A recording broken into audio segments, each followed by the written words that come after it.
All right, want to welcome everyone to another great Saturday Cup of Joe. Happy New Year's to everyone. This is officially the first Saturday Cup of Joe in 2016. I'm so excited, and we have a wonderful guest here. The first conversation we just had just blew me away. I was like, really? I'm not going to say what we talked about, but I'm excited that we have him on. This is a guy here that is kind of behind the scenes on a few things that you don't know about, but has also have done a lot of great things. And we're just going to kind of pick his brain today. This is going to be fun. So sit back, relax. If you have questions, shoot them out to me in the group. I will be monitoring that as well. And I'm not sure if Bill's going to make it because I didn't send him the link, but oh well, he'll ping me if he wants to get in.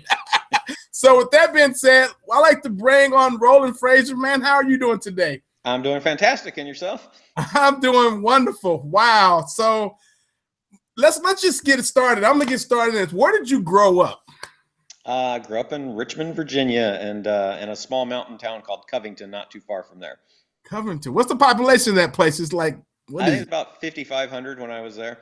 Oh wow. Now did you stay there until your high school years or I went back and forth, mostly in Richmond. in Richmond? Huh. Yeah. Small town. So that means everyone knows everyone's business there. Boy, the South is like that. You're in Texas, so it's kind of similar, right? Now, one thing I like about California is people come in and go out so fast that nobody really knows anybody. That is so true. That is so true. Yeah, in Arkansas, you know everyone's business, and doesn't matter how far you go, it's a small place, so everyone knows pretty much the family and what they're doing, and so I get it. I get it. Wow. So what was your childhood like? I mean, and everyone's probably like, let me get to the deeds, but I just want to kind of pick your brain and see what was your childhood like. Well, I mean, just went to school and played sports and hung out and got into all kinds of trouble. Have no business still being alive, and but somehow managed to get through all of those mistakes and get to adulthood. I love that. You're honest. I love that. Getting trouble. Because, as kids, we get in trouble. We may Oh do yeah, great things later on. oh yeah, absolutely. And I'm sure you have children now of yourself, right? Yeah, I have two children from my wife who I've been with for about 10 years. We got married about 5.5 years ago, Awesome. and so we've got a 24-year-old and a 18-year-old. Wow. So you got grown folks in your house, man. Well, I don't know if they're still there, but Yeah, no, oh no, they're still here. right? That is amazing. So as they watched you be so successful, have they actually started thinking to do things that you actually been doing now, or are they going a different route? Yeah, it's actually really cool. It's I think more than anything, it's given them the recognition that anything that you want to do is possible. And so we've encouraged them to do whatever their passions are and earn their way along the way as opposed to just kind of handing them everything on a silver platter. And I think it's working out pretty well. We got two pretty cool kids. One is following in the path of kind of the stuff I do, Right? and the other one is he's if you know of a game called Counter Strike, an online game, he's in like the top 10 people in the world in this video game, which is an interesting path. It's an alternative path, Right? and but there are teams. They call it esports now, and they sell out stadiums in 10, 15 minutes full of people to watch people play video games. And so there's actually a whole strategy of being a professional video game player. So I think that's kind of cool that he's doing that.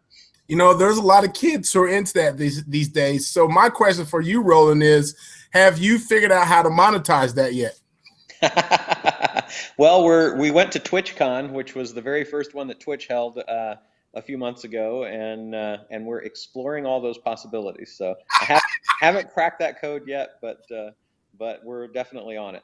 I'm gonna tell you what, and when you do, that is going to be one of the biggest money makers ever because kids love their video games. The game's getting so the graphics and everything is amazing now, and parents are still buying it for them. So that's a great niche, man. Wow. Yeah, it's interesting. It's definitely interesting. With our companies, we're pretty committed, so it's a very back burner thing, but it's definitely interesting to watch.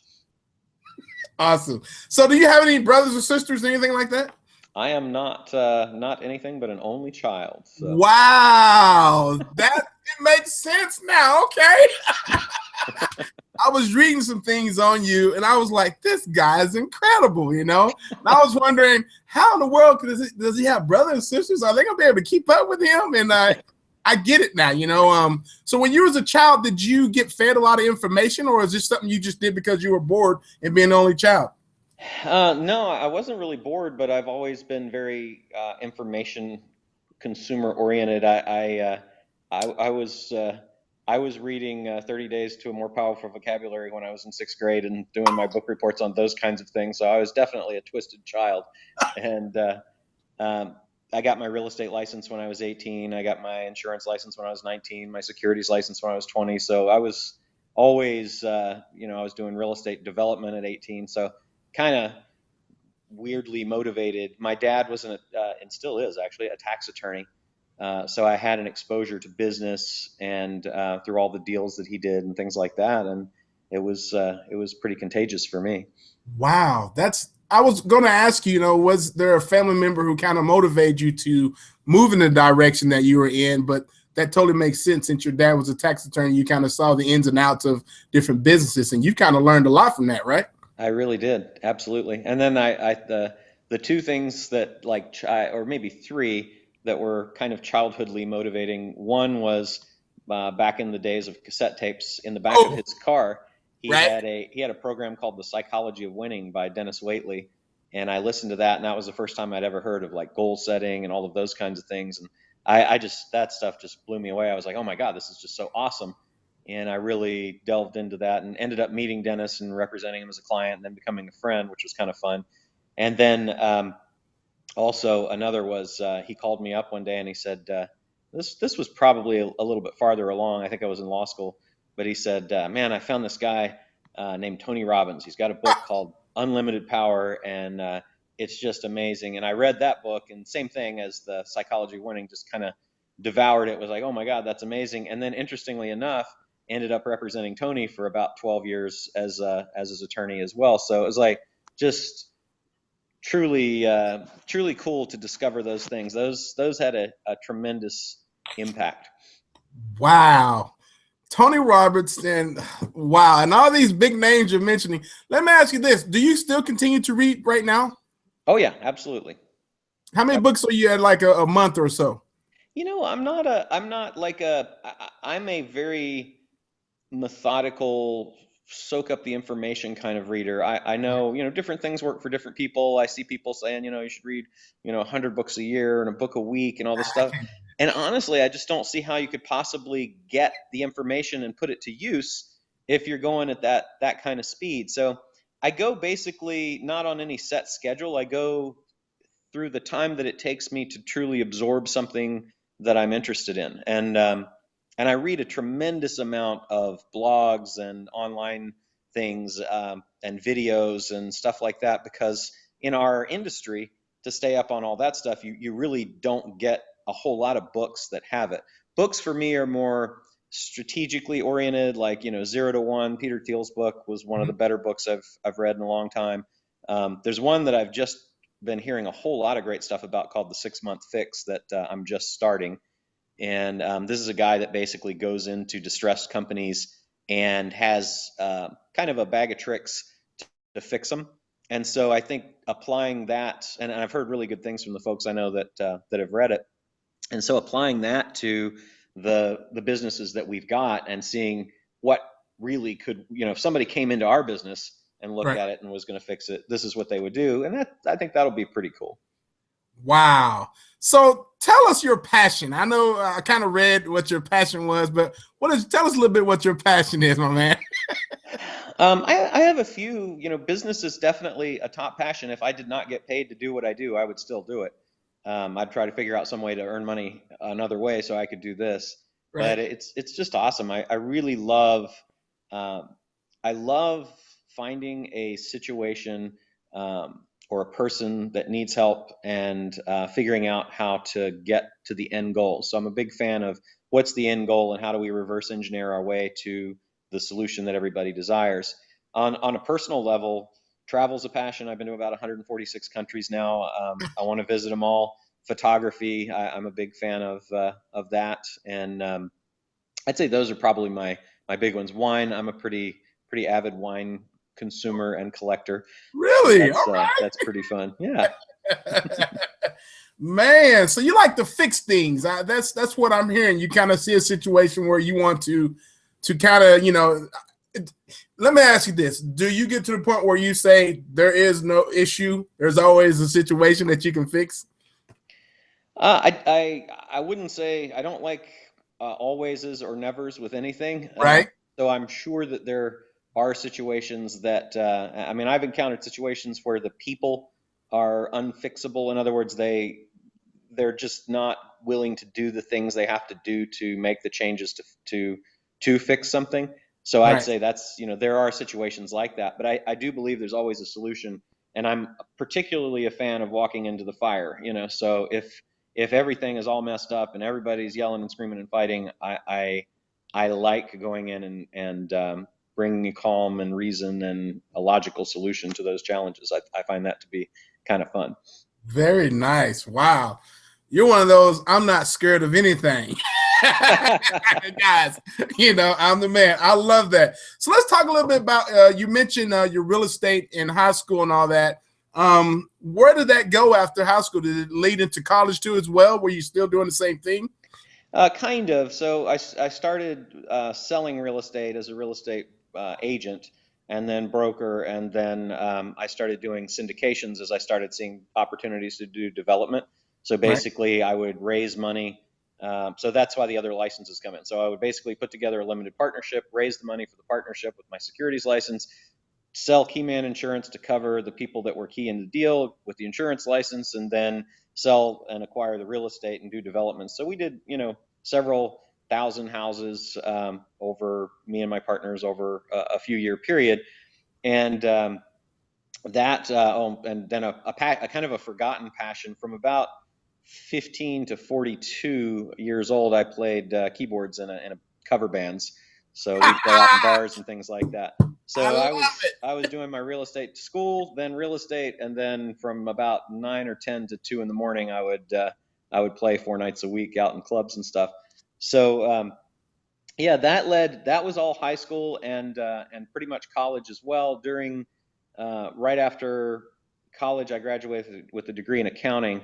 I started doing leverage buyouts of companies with Prudential Securities out of New York, Mhm. and did several of those, and then continued to do that through law school. And then when I graduated law school, just kind of hung out a shingle and started doing that. And I already had a lot of entrepreneurs as clients, uh, kind of from the businesses that I was doing earlier. And now I had moved to California because I moved to California to go to law school. So it Right. was that was kind of fun.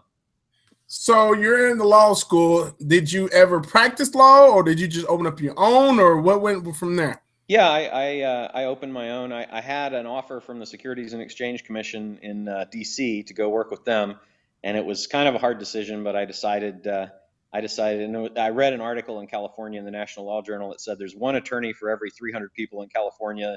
It's impossible to compete, and I kind of like those odds, so I Right. decided I would hang out here and see what I could do. So yeah, I practiced for about 13 years. Wow, 13 whole years. So when did you make the shift from law to what you're doing now? I mean, what happened? Well, I've always been entrepreneurial, so my favorite thing about practicing law was the marketing and selling of legal services, right? Right. So we were one of the first firms in California to do flat fees. So whatever you wanted to do, you want to do a class action lawsuit, we'll quote you a flat fee. You want to, everything that you could think of, and that was a big key to us being successful in the legal field was basically looking at the market and finding out what people were complaining about, which was, gosh, I can build the Taj Mahal for a flat fee, but I can't I can't get a quote on a living trust. Right. And people really didn't like the meter running at that high hourly rate. So we just said, all right, we'll offer legal services at a flat fee. So I did that, but along the way, I got lots of entrepreneurial clients. So I had, Tony Robbins and Brian Tracy and lots of people in this field. I met Bill Guthey and Greg Renker of Guthey Renker Corporation, which now have Proactive and all that through Tony. And I did the if you remember Personal Power, all those infomercials that Tony did, I did all the legal on that. So basically, I met Bill and Greg through that, and I started talking to them about infomercials. And I said, they said, I said, so tell me about how this works. And they said, well, basically 1 in 5 typically hits, and blah blah blah. And I said, okay. I said, what if I raise the money to put the deals together, and you give me all the ones that you think are the most successful? Then you don't have the risk on the ones that don't work, Right. and I get to play on the ones that are bigger. And they're like, all right. So I did 14 infomercials with Guthrie Rinker and a couple with KTEL Direct, who I met through them, and during that time was continuing to do the company acquisition and stuff like that. And then I saw through that, so basically now I'm meeting all kinds of entrepreneurs through that.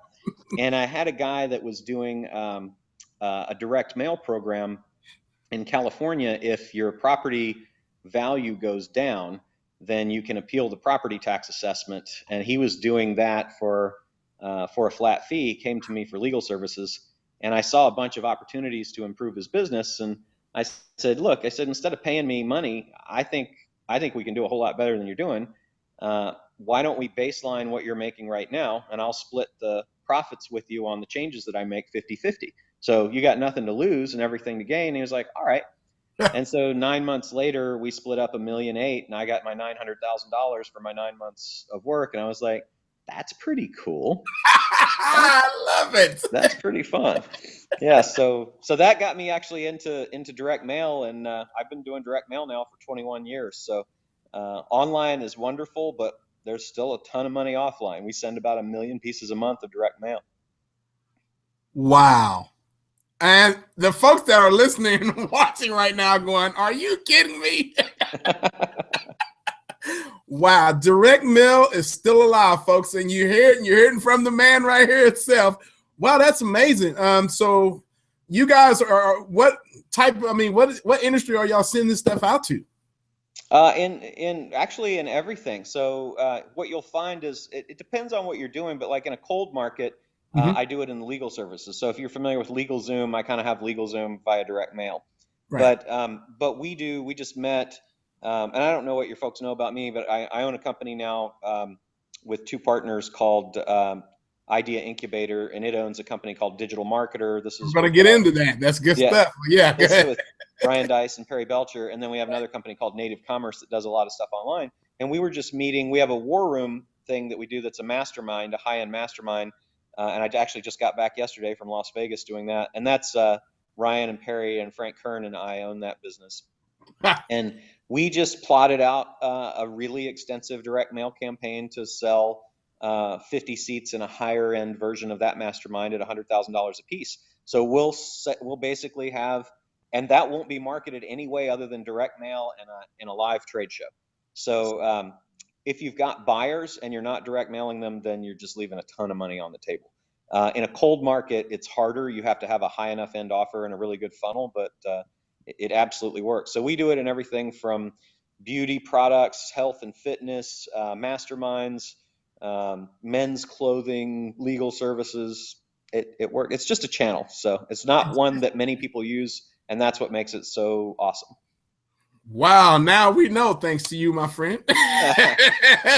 So let me take us in this war room, because all of us know about Frank Kern. We know about you. We've heard of Ryan Dodge. We've heard all these other guys. But are y'all just literally in there coming up with ideas and just pounding it down on paper and mapping it out? Yeah, so War Room is a mastermind. So it's basically we meet 4 times a year for 2 days. There's 100 people that are in it. You have to apply to get in.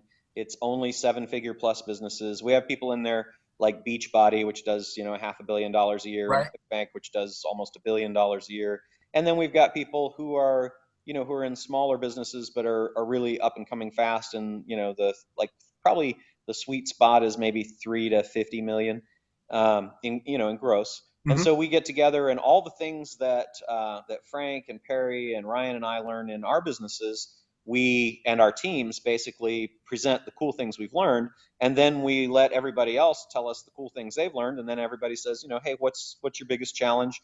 And the group works to solve that, and it's really fantastic. So on average, everyone, including us, is doubling their business once a year.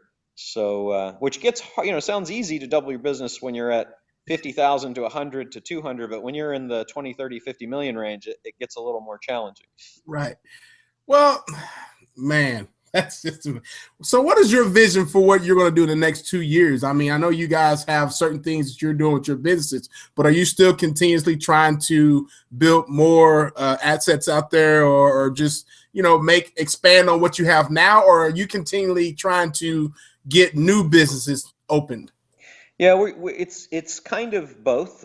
So we have our holding company owns Digital Marketer, which is a training company currently, Right. and Digital Marketer has grown really really fast. But to get to the expansion that we want to get, we know that Digital Marketer needs to really expand into something else. So we're looking at that business and saying that's e-learning basically. So if you say, okay, well, right now our target market for our e-learning is people who are marketers, but there's many other markets out there for e-learning that are much much larger, like project management and things like that.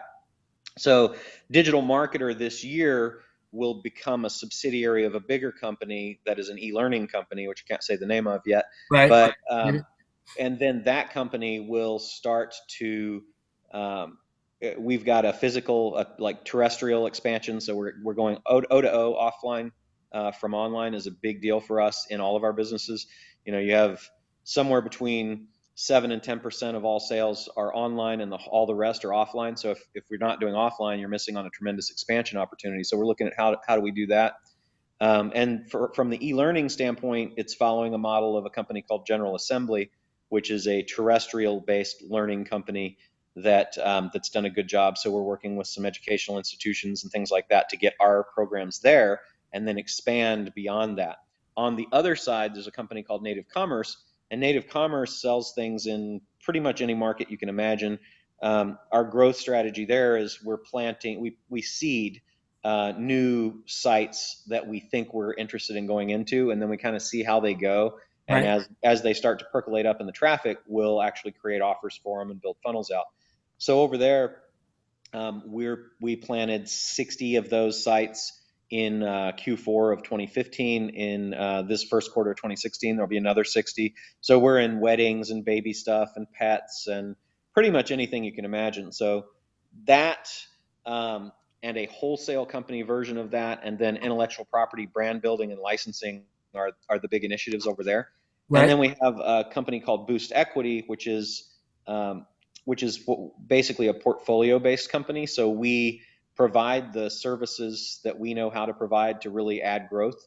And we have companies that we do that for, typically for a 20% interest in the company and a minimum monthly payment. And so that's really where most of our growth comes from. I don't see us really going into anything completely new, but we're pretty broad as is. Right. Right. Probably a That's longer answer than you wanted, but Well, no, that was perfect. I mean, that explains a lot. I just caught wind of Walmart closing so many stores. yeah, What about would you 100, do? 105, I think, in the Yeah, States, and yeah. 260 some. Yeah. Since you're in the niche of fixing things, and I don't know if you know anything about that industry, you might. I mean, but what would you do different? I mean, what is causing them to kind of, having to get rid of all these stores? What have they Well, done wrong? What do you think? I don't know that it's that they've done anything wrong. I think what they were trying to do is they were trying to compete with the very successful dollar stores, which were smaller versions of themselves. So if you look at the stores they're closing in the United States, I believe that I think 105, all but maybe 20 of those stores are called Walmart Express. Yeah. So that was a smaller square footprint version of what they did with their super centers. And so the super stores, they're only closing, I believe, 8 of the super stores. And what they found was that people expected in the Walmart Expresses, they expected to have the same level of diverse inventory and the same pricing that they got at the superstores, but those stores don't support that. Even though the dollar stores, they call them dollar stores, but they're actually higher prices than Walmart. And so Walmart was like, hey, we can maintain our margins if we go into these smaller stores because that's what the dollar stores are doing. But the brand Walmart says you're going to get these ridiculously low prices and you're going to have this diversity of inventory, which couldn't be housed in that small of a location. So they were fighting perception as a result of the brand. So I think they would have probably been better to have branded differently and just gone with with a different brand from Walmart, because the consumer couldn't get past, well, gosh, you should have all these other things. And in that small footprint, by the way, also their highest margin items like apparel, they didn't have the square footage to support. Yeah. So I think that's the big challenge there. But kudos to them for trying, and kudos to them for, they say, okay, we're pretty much at saturation in the United States right now. So how do we grow if we're going to continue to grow the company? I think they did like almost $500 billion in gross. Right.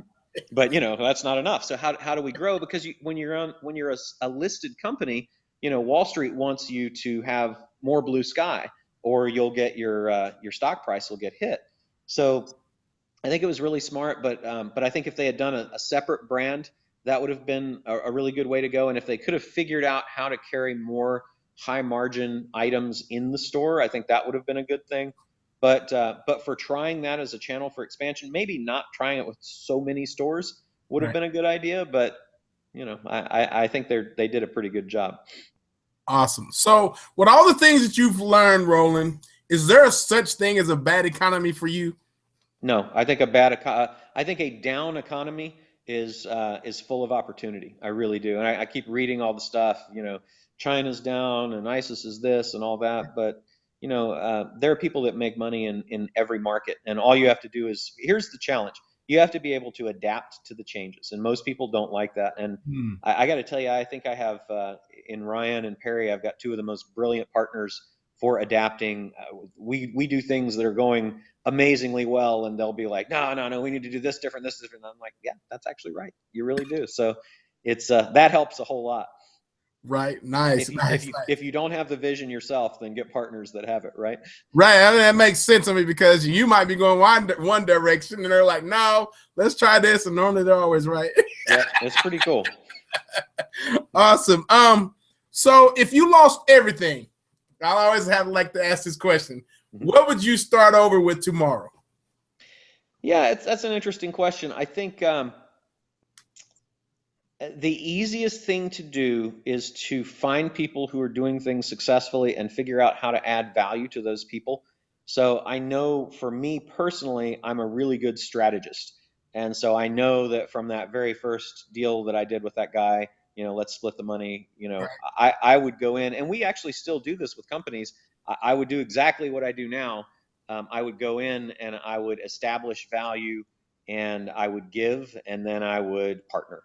That's maybe not as specific as people would want to hear. I wouldn't just like start a website cold, because I think that I have to look at where I'd want it to go and how fast I could scale it. And without any capital, if I had lost everything, you really need money to be able to buy media. You don't need a lot, but if I had lost all my contacts, because I think that's an important thing to add, Right. because I could obviously call everybody I know and say, hey, but if I lost all my contacts and all my money, I really would. I'd look at how can I get myself positioned in about 2 years to be a significant player in whatever industry I wanted to be in, which is kind of how I got into online marketing, because I didn't have any relationship with anybody in the online marketing world. And I just made it a point I identified who the major players were, and I said, I want to get their attention. And Right. so I said, how can I get their attention? And at the time, product launches were really, really big. And so I said, because I haven't really been in this world for that long. So I think this was 2011, maybe. So in 2011, I said, online is a place I want to be in the online marketing area. I had done things with America Online and CompuServe even before that. So I had familiarity with it. But as far as the marketing side, I really saw an opportunity. So I said, okay, how can I get the attention of these guys who are really, really successful online marketers? Well, I could perform really well in one of these product launches. And so I did, at the time, Mike Koenig's had a thing called Main Street Marketing Machines.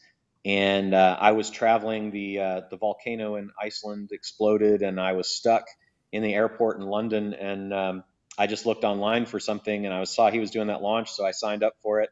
and I didn't have a list or anything like that. So I basically just built some pages and did a little bit of SEO and the things that I knew how to do. And I ended up coming in seventh. And then he did it again a few months later, and I was stuck in Bali because they blew up a hotel in Jakarta. And so I did it again, and I ended up coming in first. I sold almost 1.3 million in 6 days at a 65% commission, and so that got me on the radar of a lot of other people. And then what I did was I started, so following that partnering thing is, so now people knew who I was, but not really enough to get into business with me. So I found people who were really successful in the local marketing space, which is what Main Street was. And I said, do you guys do live events? And they were like, no, we do this online stuff. And I said, well, I've had a lot of success with online events. I'll tell you what, if you market to your list, I write the marketing materials and give it to you, and I'll rent the space, and we put them in there, and we'll split the profits 50-50. And so I did that for about a year. I did about maybe 16, 18 events during the year, and that was pretty cool. So that got me kind of known as a guy who can find money in an existing business. And then I joined the War Room, the mastermind that I now own with these guys, and made it a point to get to know Ryan and Perry, who owned it. And they have a thing called Wicked Smart. So basically, everybody who's in the group votes, submits whatever their coolest marketing thing is, and then the group votes on it, and whoever everybody votes for gets the winner of Wicked Smart. So I determined I was going to win it, and I went in and I did. So I won it, and then I won it the next 3 times after that in a row.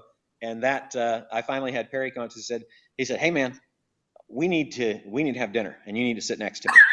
I love it. Yeah, and then we just got to talking, and in the Give First idea, he and Ryan had some challenges, that they faced throughout that relationship in their business and stuff, and I was there to help them, and I didn't ever ask anything for it. And so when the opportunity came up, when they had a CEO that was going out, who also had a option to become a partner, and that all went away, they said, would you like to come in and be a third partner? And I said, absolutely. So it's a long game, man. I wouldn't ever do anything just for the expediency of $1. I would, even if I had nothing, I would really be strategic about where I want to be and say, okay, I've lost everything. Now here's where I want to be. How am I going to get there? And then do the things, even if it was a little bit slower, that would get me on the path to where I ultimately wanted to be. Wow. That is amazing. So, I was going to ask you, are you trying to position yourself with the big people? But I mean, looks like you look for challenges, which most people would shy down to. I mean, have you always been outgoing and all of that? Because I know some of our listeners or viewers will be like, well, I'm not that type of person or this and that. But I mean, I think pretty much anyone could do what you're doing if you have the drive to do it. Yeah, I wouldn't actually say I'm outgoing. We were just talking about this at the War Room this last couple of days. I am, without realizing it, I'm an intentional networker. So I'm not. You put me in a party, I'm the guy, in the corner, nursing my wine, looking at everybody, right? Right. But what I'm really good at is saying these are the people that I need to get to know, and figuring out how can I give them value. And I think anybody can do that. And like I said, I'm not out there. I'm not a shaking howdy guy. I'm not shaking hands. And, I actually wish I was better at that. But the one thing I can tell everybody that, that's listening is if you're going to get big, if you're going to scale, it's 100% the relationships, and you can't scale behind your computer. You got to get out and network. That's a touchdown right there. That is a touchdown. I tell a lot of the people who listen here that you've got to get off this computer, go to these meetings, get in an associate event, find people to network with, because that's where it happens. It's all about building relationships, And really wow, I'm so glad you said that. I mean, and here's the thing too. So I'm not the like I said, the shake and howdy guy, but I have a really good friend who I met named Mark Anthony. He calls himself the Mark Anthony. He's probably the most connected person in the personal development, live event speaking space. He basically provides and trains speakers for for Tony Robbins and uh, Kiyosaki's group and the Trump organization and all those guys. And so he is an amazing networker. He is an amazing, can go up and meet anybody that you ever wanted to meet. So he's Right. working on getting Oprah for our Traffic and Conversion Summit for next year. And I think he'll do it. What? I really do. I think he'll do it. So I partner with him and we go to things and he goes around and meets everybody and then says, "Hey, you got to meet Roland." So that's a really good hack to me for networking, is just put somebody in between, partner with somebody that is really good at that believes in you and your value, and then and knows that by introducing you to those other key people that they will increase their value also. So Right. that's, to me, a really great strategy. So if you're sitting there going, I'm not going to get out and talk to this person, this person, this person, you don't have to. All you need is an intro. So figure out Right. who's the person that can make the intro and how you can add value for that person. Wow, that's amazing. By the way, are you going to Traffic and Conversion? Yeah, it's my event. So I thought so. I will be speaking there. I think I have 3 or 4 sessions I'll be speaking at there. Are you going to go? Well, now that you say that, you're making me kind of mad, look bad now, because my business partner Bill is going. And by the way, Bill, well, I'll tell him to look out for you. Bill Walsh, he's going. And we were just having that conversation yesterday. I was in the parking lot before I was about to go to my kids' basketball game. I was like, Bill, I just can't kick this one, man. Maybe next time. And now I'm like, really? You need to make it. It's from a content standpoint, it's amazing. But to me, I don't get to see, other than what I where I speak. Right. I don't get to see much of it, so I basically watch the recordings after, because the networking, there's just nothing better network. You got 4,000 of the best marketers in the world that are there. Wow. There's just nothing like it. I heard it's already sold out, isn't it? It was sold out in November, but if you want to go, hit me up and I'll see if I can get you in. That's my man. That's what I want to hear. Awesome. So live events with your local area, that still works. I don't see and hear a ton of these things going on, but I'm glad you mentioned that, because I thought, wow, these things are still available, Yeah, so for us, live events are a significant part of our overall plan. It's hard to fill a live event cold if you're only selling the live event. That's our experience, and we're pretty good marketers. But we sell, we could sell another 2,000-3,000 tickets to Traffic and Conversion Summit if we had the space. The challenge is that we have to book the hotels 2-3 years in advance, because the events are so large, those spaces are limited and they book up. So we're already committed 3 years forward from now in hotels. So as we say, okay, well, now we need to go to a convention center, we can't really do that till 2019 because we're already committed, right? But what we have found is that if you sell events on the back of a product, then you can fill them. And if you and I consult with Success Resources International and Peak Potentials, the Harv Eker events, Millionaire Mind Intensive, about filling events and things like that. And man, it's expensive and it's hard. Than Merrill at Fortune Builders does a great job of it, but he's doing it off the back of a whole lot of infomercial and television and things like that. So you're talking about a lot of money to risk. You might spend $100,000-$200,000 marketing for an event in a particular area, and it might fill up and it might not. We have a real estate company that we partnered with that that tried it, and just it's tough. So live events where you're just marketing the live event, I think, are hard. There are people that do it fantastically, who you should talk to for sure, Than. But as far as like our events, we found that if we're selling products and on the back of those products we sell the event, or we've built a list from selling products for a long time, like we have at Digital Marketer, then it's not so hard. So Digital Marketer now, Traffic and Conversion Summit should be about 10% of digital marketers' gross income in 2016. That's pretty significant. Yes. And so we're starting a new event called Content and Commerce. And then we did in 2015, we did our first International Traffic and Conversion Summit in Sydney. In 2017, we'll be doing another one in Australia, and we'll be doing one in London. So like starting that brand, because Traffic Conversion Summit started out with a couple hundred people, 7 years ago. Right. And now, now it's grown.